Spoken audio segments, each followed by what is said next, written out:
বন্ধুরা, কাজল ভিলেজ কিচেনে সকলকে স্বাগত জানাই। রোজকার মতো আজও রান্নাঘরে চলে এলাম। আজকের রেসিপি পেঁয়াজকালির মধ্যে মুসুর ডাল দিয়ে এক অবাক করা রেসিপি, যা দুপুরবেলা ডাল ভাতের সঙ্গে ভীষণই ভালো লাগবে। তার জন্য প্লিজ প্রথম থেকে লাস্ট পর্যন্ত ভিডিওটি দেখতে থাকুন, আশা করছি বেশ ভালো লাগবে। তো চলুন তাহলে শুরু করা যাক। রেসিপিটা করার জন্য আজকে আমি নিয়ে নিয়েছি বেশ কিছুটা পেঁয়াজকালি আর মুসুর ডাল দিয়ে যে এতটা সুন্দর টেস্টি একটা মুখরোচক রেসিপি হয়, সেটা কিন্তু না ট্রাই করলে অবাক হয়ে যাবেন। দারুণ কিন্তু স্বাদ হয়, আর ডাল ভাতের সঙ্গে তো বেশ দারুণ লাগে। এবারে আমি এই কেটে নেওয়া দিয়ে দেবো, এখানে পেঁয়াজকালিটা দিয়ে দিলাম। এবারে এখানে যেটা দেব, স্বাদ মতো বা মাপ মতো লবণ দিয়ে এইটাকে আমি একটু মাখিয়ে নেব, যাতে করে পেঁয়াজকালিগুলো একটু নরম হয়ে যায়। এখানে আমি 100 গ্রাম পেঁয়াজকালি নিয়েছি, তোমরা চাইলে এখানে কম বেশি নিতে পারো। সমস্তটাই এইভাবে ছোট ছোট করে কেটে নিতে হবে। এবারে এইটাকে আমি সাইডে রেখে দেবো এখন, যাতে একটু নরম হয়ে যায়। নিয়েছি মুসুর ডালটাকে আমি 2 থেকে 3 ঘন্টা মতো ভিজিয়ে রেখেছিলাম সকাল থেকে। এই মুসুর ডালটা ভিজে এইভাবে একদম ভিজে গেছে। আগে থেকে এইভাবে একটু ভিজিয়ে নিতে হবে। নিয়ে নিলাম এখানে একটা শিলনোড়া।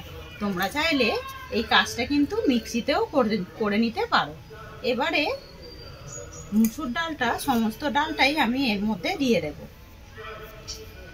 জলটা ছেঁকে এইভাবে দিতে হবে। সমস্ত ডালটাই আমি জল থেকে ছেঁকে তুলে নিলাম।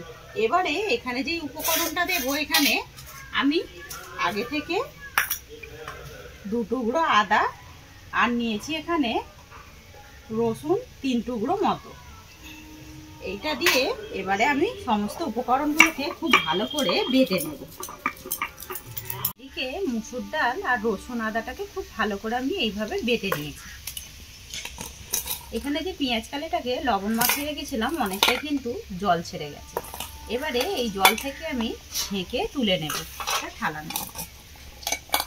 সমস্ত পেঁয়াজকালিটাই একটা থালার মধ্যে এইভাবে জল ছেঁকে তুলে নিতে হবে। এবারে বেটে রাখা এই মুসুর ডাল, আদা, রসুনটাকে দিয়ে দেব। সমস্তটাই দিয়ে দিলাম।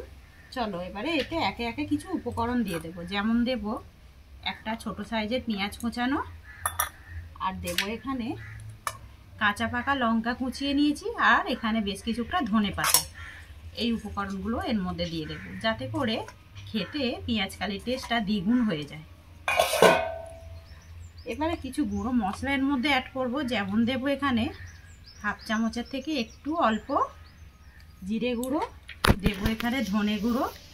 সব মাপটাই আমি সমান সমান দিচ্ছি। তোমরা যদি কম বেশি নাও তাহলে মাপটা যে যার মতো করেই দিয়ে দেবে।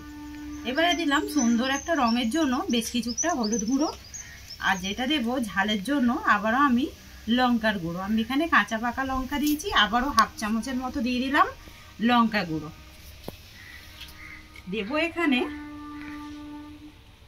ভরে ভরে 2 চামচ বেসন। বেশি বেসন দেওয়ার দরকার নেই, এটা কিন্তু মাখানোর একটা কাজে লাগবে, আর বেশ মুচমুচেও হবে, আর এইটা কিন্তু বেশি সফট হবে। মুসুর ডালটা দিয়েছি ওই জন্য দিয়ে দিলাম 2 চামচ ভরে ভরে বেসন। আবারও আমি দিয়ে দেব স্বাদ মতো লবণ বা মাপ মতো লবণ কিন্তু আমি পেঁয়াজকালির মধ্যে দিয়েইছিলাম। আবারও আমি মুসুর ডাল, যেহেতু অনেক রকম উপকরণ দিয়েছি, আমি সমস্তর মধ্যে লবণ দিয়ে দিলাম। আবারও খুব ভালো করে হাত দিয়ে একটু মাখিয়ে নেব। এর মধ্যে কোনো রকম জল দেওয়া যাবে না। সমস্ত উপকরণগুলোকে খুব ভালো করে হাত দিয়ে এইভাবে মাখিয়ে নিলাম। তো এর মধ্যে একদম জল দেবে না, পেঁয়াজ থেকে কিন্তু জল ছাড়বে। আর যেহেতু এর মধ্যে ডাল বাটা রয়েছে, ওই জন্য এর মধ্যে কোনো রকম জল দেওয়ার চেষ্টা করবে না, তাহলে কিন্তু একদম পাতলা হয়ে যাবে, আর একদম রান্নাটাও কিন্তু করতে পারবে না। আর যদি মনে হয় তোমাদের জল লাগবে, তার পরিবর্তে তোমরা একটা ডিম দিতে পারো। আর যদি না এখানে ডাল বাটা দিতে ইচ্ছে হয়, তার পরিবর্তেও কিন্তু একটা ডিম দিতে পারো। ডিম আর বেসন দিয়ে মাখলেও কিন্তু এই রান্নাটা একেবারে হয়ে যাবে। আর ডাল দিলে পরে বেশি একটু মুচমুচেও হয়, খেতে ভীষণই ভালো লাগে। অপরদিকে সাদা তেল গরম হতে বসিয়ে দিয়েছি। এবারে গ্যাসটাকে একটু আস্তে করে দেব। এখান থেকে যে আমি পেঁয়াজকালির মাখাটা রেখেছিলাম এর মধ্যে দিয়ে দেব এইভাবে। আজকের রেসিপি আপনাদের কিরকম লাগছে অতি অবশ্যই কমেন্ট করে জানাবেন। আর যদি ভালো লেগে থাকে একটা লাইক করে দিয়ে এইভাবেই আমার পাশে থাকবেন।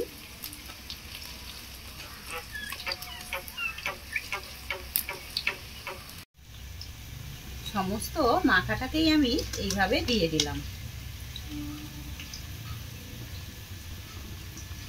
একেবারে সবটাই কিন্তু হয়ে গেছে।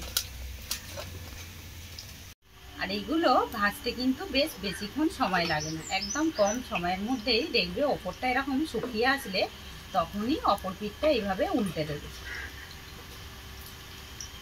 আর তোমরা কিন্তু কে কোথা থেকে আমার ভিডিও দেখছো আমাকে কমেন্ট করে জানাবে, তাহলে কিন্তু আমার বলতে পরের ভিডিওয় সুবিধা হবে।